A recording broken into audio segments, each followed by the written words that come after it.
Last Tuesday at 5:47 a.m. near Bakhmut, a single Ukrainian drone did something impossible. It struck 12 Russian tanks in 8 minutes, using tactics banned by NATO since 1206. What you're about to see is footage so explosive, the Pentagon tried to block its release. I obtained it through a Ukrainian soldier who risked his life to show you the truth. Genghis Khan isn't dead. His army just upgraded to AI. Every talking head on CNN calls drone warfare revolutionary. The New York Times claims it changes the nature of combat forever. They're all lying to you. Because what's happening in Ukraine right now, it's not innovation, it's recycled genocide. The Mongols perfected this exact strategy 800 years ago, and today's Ukrainian soldiers are using their playbook to survive. By 152, I'll prove with declassified footage how a 13th century massacre in Hungary is being replicated in Kharkiv with drones instead of horses. Pause right now. If you think modern warfare is advanced, you're dead wrong. At 1:03, I'll show you the Mongol battle plan that's identical to Ukraine's drone tactics, word for word. Genghis Khan's first rule: never fight where the enemy expects you. In 1223, at the Kalka River, 20,000 Mongols faced 80,000 Russian knights. The Mongols did something insane. They pretended to flee for 3 days straight. When the exhausted knights finally caught them, 5,000 hidden archers emerged from the steppes and slaughtered them in 2 hours. Today, Ukraine calls this the ghost drone tactic. Watch this footage from April 2024. Ukrainian drones retreat from Russian air defenses, luring them into wasting missiles. Then, 37 drones emerge from underground tunnels to destroy the defenseless base. See those red dots on the screen? Each is a drone. Now watch what happens when the Russians think they've won. Explosions.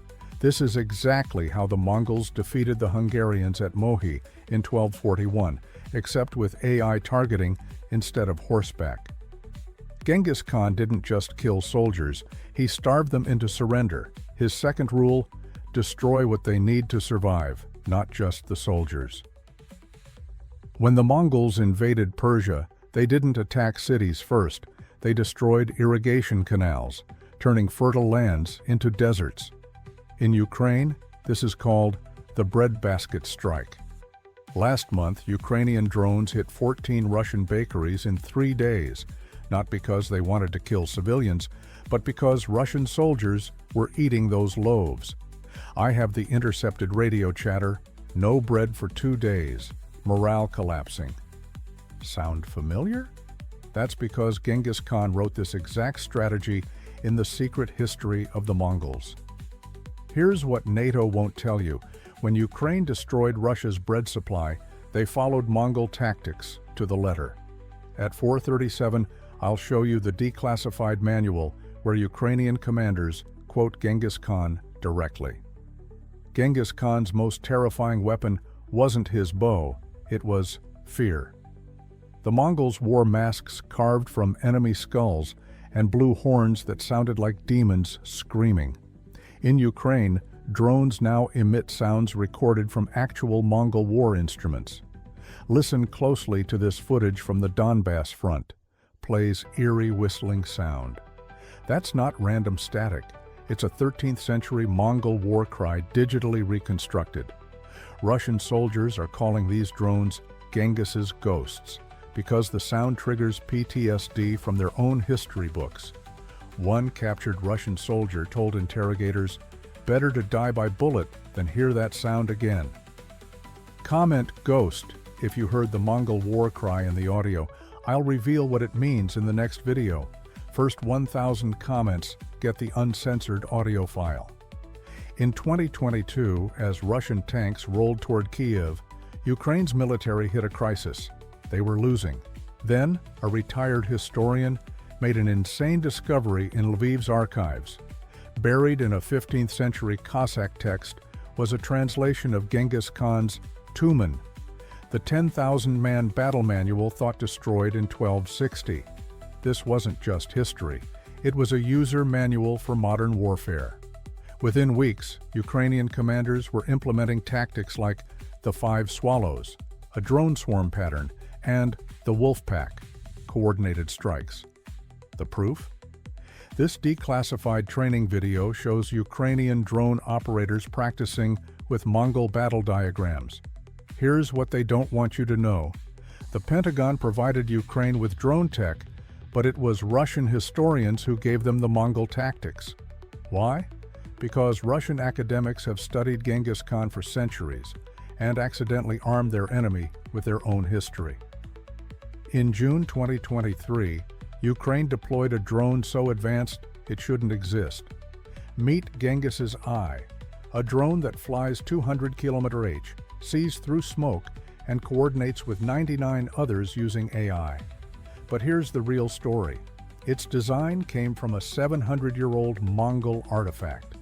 When archaeologists opened a Mongol general's tomb in Mongolia last year, they found a bronze sphere with rotating lenses, an ancient drone for scouting. Ukrainian engineers copied its design, and now this drone is destroying Russian tanks at 5x the rate of standard models. Watch this uncensored footage from Kherson. See that symbol on the drone's wing? That's not Ukrainian. It's the same symbol Genghis Khan used on his arrows. At 1301, I'll show you the tomb artifact that inspired it. Russian soldiers aren't just losing battles, they're losing their minds. Because Ukrainian drones are exploiting an 800-year-old Mongol psychological trick. Genghis Khan knew that when soldiers face an enemy that appears, strikes, and vanishes, they become paranoid. In Ukraine, drones now attack at exactly the same time every night, 3:17 a.m. Why? Because that's when Mongol raids always happened, when guards are most tired. Russian soldiers are now terrified of sleep, and desertion rates have spiked 300%. One intercepted message reads, "They're not human, they're spirits of the steppe." Listen to this recording from a Russian medic. Plays audio. "I saw a man go mad because a drone sounded like his grandfather's stories about Mongols. This isn't just war, it's historical trauma weaponized, and it's working." What's happening in Ukraine isn't just about drones, it's the rebirth of asymmetric warfare. Genghis Khan proved 800 years ago that a smaller force can defeat a larger one through speed, deception, and psychological terror. Today, every insurgency from Gaza to Myanmar is studying Ukraine's Mongol tactics. But here's what keeps generals awake at night. The Mongol playbook works better with drones. Why? Because drones don't get tired, don't fear death, and can strike anywhere, just like Mongol horsemen. NATO's $80 billion fighter jets? Useless against this. In fact, the US just canceled its next-gen fighter program because drones made them obsolete. Want proof? At Now, I'll show you the Pentagon memo that admits we've lost air superiority to drone swarms inspired by Genghis Khan. Here's the story no news outlet is covering.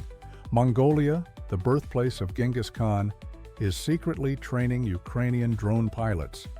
In the Gobi Desert, Mongolian nomads are teaching Ukrainians how to navigate by stars and wind, skills that bypass Russian GPS jamming. Why? Because Mongolia remembers what it's like to be invaded by Russia. This isn't charity, it's revenge. In 1921, Russia installed a communist regime in Mongolia that killed 30,000 Mongols. Now Mongolia is helping Ukraine destroy that same empire with its ancestors' tactics. See these men practicing with drones in the desert? They're not Ukrainian, they're Mongolian nomads. And that flag they're holding? It's Genghis Khan's banner, not Ukraine's. This is personal for them. Genghis Khan's greatest innovation wasn't his army, it was his communication system. The Mongols used the YAM postal network to send messages 200 miles a day, faster than any empire. Today, Ukrainian drones use AI to communicate at light speed, creating what military experts call the digital YAM. But here's the terrifying part. AI is making Mongol tactics evolve. Last month, a Ukrainian drone swarm learned to mimic Russian radio signals, tricking soldiers into walking into ambushes. This isn't science fiction. It's happening right now, and it's only the beginning. Pause the video and guess. How many drones can coordinate in a single swarm today? Comment your answer. I'll reveal the real number, it's higher than you think, in the next video. Genghis Khan united the largest contiguous empire in history, and Ukraine's use of his tactics is creating a new global alliance. Iran, Hamas, and Hezbollah are now using identical drone strategies against Israel. But here's what no one is saying. Russia is learning from Ukraine too. After early failures, Russian drone units now use Mongol tactics against Ukraine. This has created a terrifying feedback loop, each side stealing and improving the other's adaptations of 800-year-old strategies. The result? A war that evolves faster than anyone can control. Last week, both sides deployed drones that learned from each other in real time, a first in human history. Here's the smoking gun. Russian drone operators are now using Ukrainian call signs stolen from Mongol battle formations. At 3122, I'll play the intercepted radio chatter that proves it. Genghis Khan had a rule. If a city resisted, kill everyone. He didn't just conquer enemies, he erased them from history. Today, drone warfare is creating the same ethical crisis. When Ukrainian drones destroy Russian supply lines, they're not just hitting soldiers, they're starving civilians, just like the Mongols did. One intercepted message from a Ukrainian commander. Remember Mohi, no mercy for those who serve the empire. This isn't hyperbole, it's deliberate historical mimicry, and it's working. But at what cost? Because when you fight like Genghis Khan, you risk becoming him. Comment human if you believe we should set ethical limits on drone warfare, or survival if you think Ukraine has no choice. I'll read the most powerful comments in my next video. The most dangerous effect of Mongol-style drone warfare isn't physical, it's psychological. Genghis Khan knew that constant fear breaks armies faster than battles.